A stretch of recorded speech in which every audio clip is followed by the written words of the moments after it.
Noticias de Bolivia de hoy 25 de abril. El levismo ya no reina en el Pleno. La fractura del MAS toca a la ALP. Ven que la interpelación a Del Castillo será un indicador de la correlación de fuerzas entre los oficialistas que apoyan a Morales y los que respaldan a Arce. Al menos 3 recientes hechos muestran que el expresidente Evo Morales ya no tiene el peso político sobre la Asamblea Legislativa Plurinacional que ostentaba cuando estaba en el poder. Esa instancia hoy está presidida por David Choquehuanca, quien lideró la concertación para viabilizar el reglamento para la elección del defensor del pueblo y postergó la interpelación al ministro Eduardo Del Castillo. A ello se suma la denuncia interpuesta por el despacho de Del Castillo, a raíz de la cual la Fiscalía emitió una citación para el diputado del MAS, Freddy Velázquez Aparicio, quien es indicado por la presunta comisión del delito de uso indebido de influencias relacionado al transporte de coca y su desvío ilegal. Las pugnas en el Partido Azul se hicieron evidentes desde diciembre de 2021, cuando una facción del MAS Cochabamba, liderada por Morales, planteó cambios de ministros, algo que no consiguió hasta la fecha. Un punto de inflexión ocurrió el 22 de enero, cuando detuvieron a Maximiliano Dávila, quien fue director general de la FELCN durante el gobierno de Morales. El exmandatario, a fines de febrero, expresó que teme que lo involucren con el narcotráfico, y el 4 de abril difundió un audio con el cual denunció que hay efectivos antidroga que protegen a los narcotraficantes. Bienvenidos.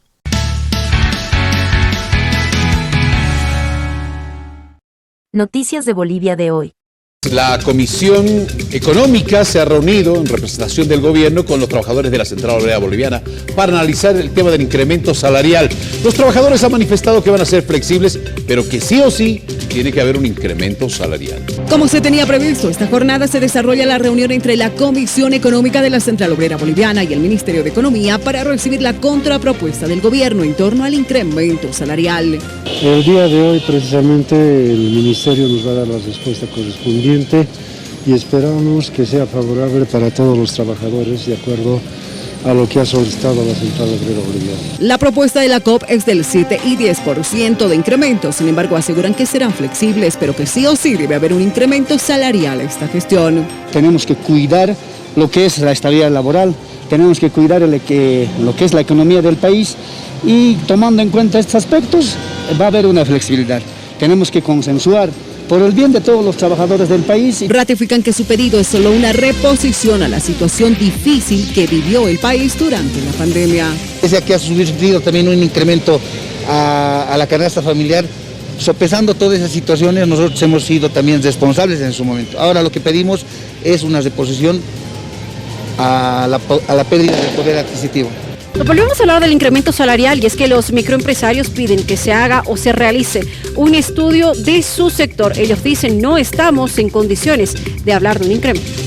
Microempresarios están en emergencia, lamentan no ser convocados por el gobierno para tratar el tema del incremento salarial como sucede con el sector empresarial y trabajadores. Señor Montenegro, nosotros a nivel nacional somos el 90% del aparato productor.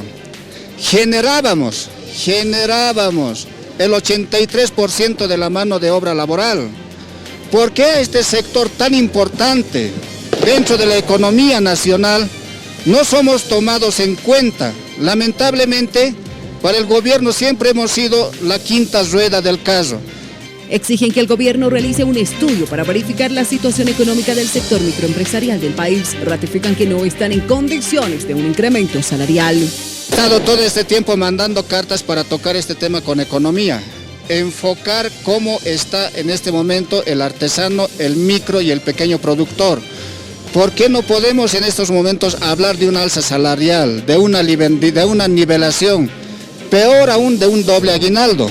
Hemos solicitado que haga justamente un estudio a nuestras unidades productivas, vea la realidad, y después ya podamos hablar de otros temas, pero lamentablemente hasta la fecha no ha sucedido nada de eso.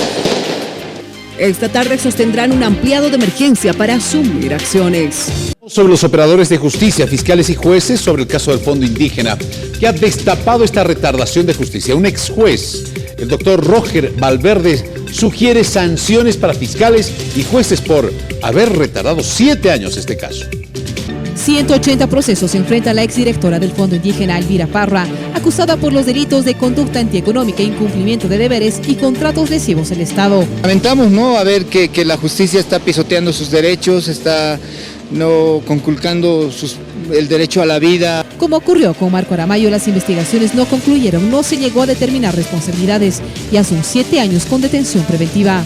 Por el manipuleo del Poder Judicial. El ex juez doctor Valverde identifica responsabilidades a jueces, fiscales e incluso policías por no concluir con las investigaciones. Jueces, fiscales y policías que han intervenido en esos procesos ilegales y arbitrarios tienen que ser procesados y sancionados con la mayor drasticidad.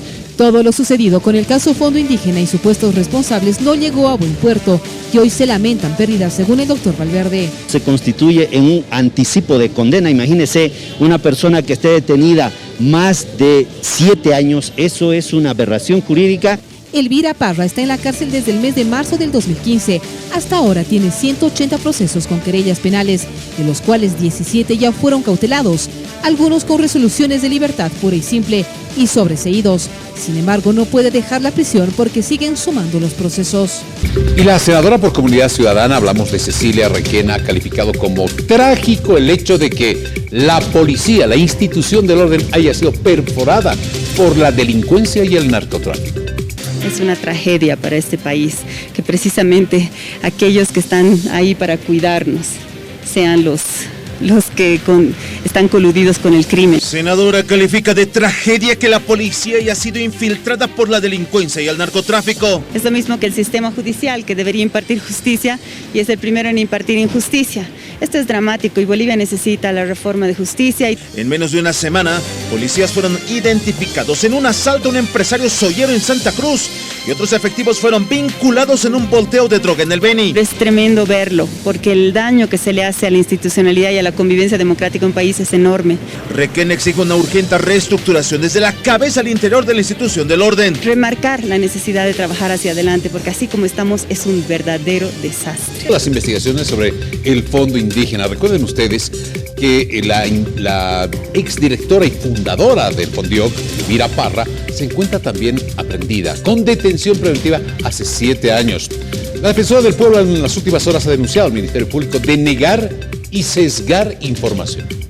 Tenemos un sistema de justicia que no comparte datos o bases de datos de información, no cruza información dentro de la propia Fiscalía o dentro del propio Tribunal Supremo de Justicia. Defensora denuncia al Ministerio Público y al Poder Judicial de negar y sesgar información de casos sensibles de vulneración de derechos, como el caso de Elvira Parra, exdirectora del Fondo Indígena. Hemos sufrido muchas limitaciones para poder intervenir en casos donde la Fiscalía está siendo denunciada. Califica de extremo el proceso en contra de Parra, quien lleva más de 8 años privada de libertad preventivamente.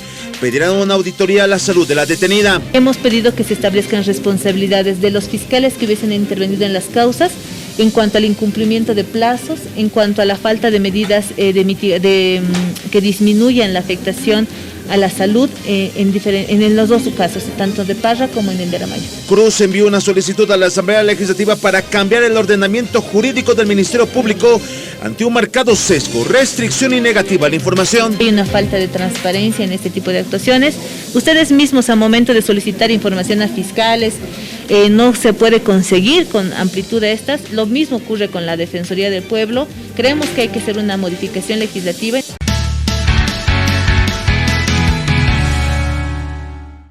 Noticias de Bolivia de hoy.